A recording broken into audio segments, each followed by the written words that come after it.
This was a land which you didn't control, so you had to bring the army with you to protect you. And we have, from the Sinai, rock carvings of Seferu, in which he is called Smiter of Barbarians.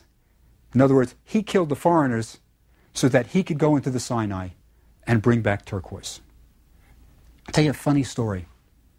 I wanted to see the turquoise mines in the Sinai that Seferu had gone to. And this is about 20 years ago. I brought a bunch of my students from my university, and we were going on a tour of Egypt, and we went into the Sinai. We had our four-wheel drive vehicles, and we go into the Sinai, and I'm looking around trying to find the turquoise mines, and we find them. The locals tell us here, here. And the mines are not what you'd expect. They're little tunnels. And a single miner would have to go in and hammer away at the vein, following the vein wherever it goes. Sometimes the tunnels are large, sometimes they're small, but pretty much solitary work. Very difficult to work in there. And I arrive at the turquoise mine, and there's a tunnel, and one of the locals there said, the miner's inside. Now, there's only one miner still mining the turquoise.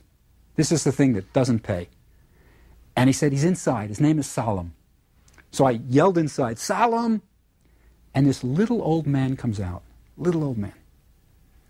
And I ask him, we're talking in Arabic, and I'm trying to understand what he does. And I say, do you have any turquoise that we could buy? Because it would be great for the kids to have a souvenir of the turquoise mines of Seferu.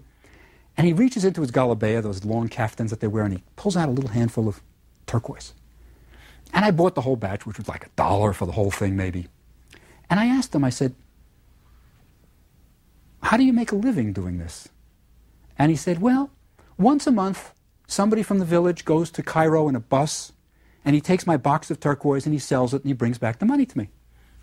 This man couldn't make a decent living doing this. And I said, Salam, why do you do this? And his answer, now it's a rough translation from the Arabic, but his answer is basically, who wants to work 9 to 5? And what he's saying is, and I asked him, what do you mean? And he says, well, look, the people with the goats and the sheep, they have to get up in the morning and feed them every morning and take them to the pasture. For me, if I want to stay in bed, I can stay in bed one day. So there was still one turquoise miner from the mines of Seferu in the Sinai. It was a major, major expedition. And Seferu did it, makes Egypt an international power. Now, interestingly, by the way, Seferu's wife, Seferu, had beautiful bracelets with turquoise inlays. We found her tomb. And these are the first turquoise jewelry that we have.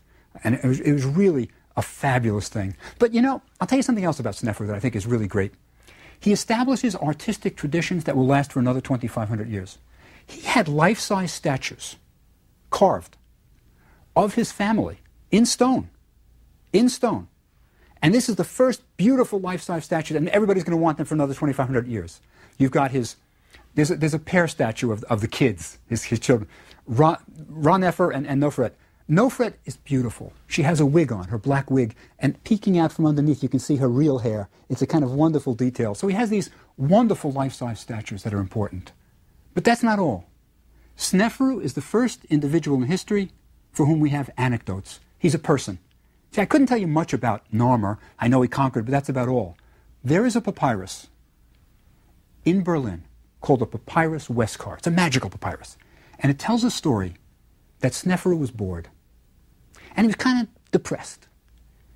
And his vizier suggested, listen, why don't you go for a row? Have the young ladies of the harem take you rowing. And the papyrus says they put on fishnet dresses and rowed Seferu. And as they're rowing, one of the maidens looked overboard, and her turquoise amulet, turquoise from the Sinai mines, was a fish amulet. It fell overboard. And she started crying. And Seferu stops the ship and says, what's the matter? She explains. And he says, I'll get you another amulet.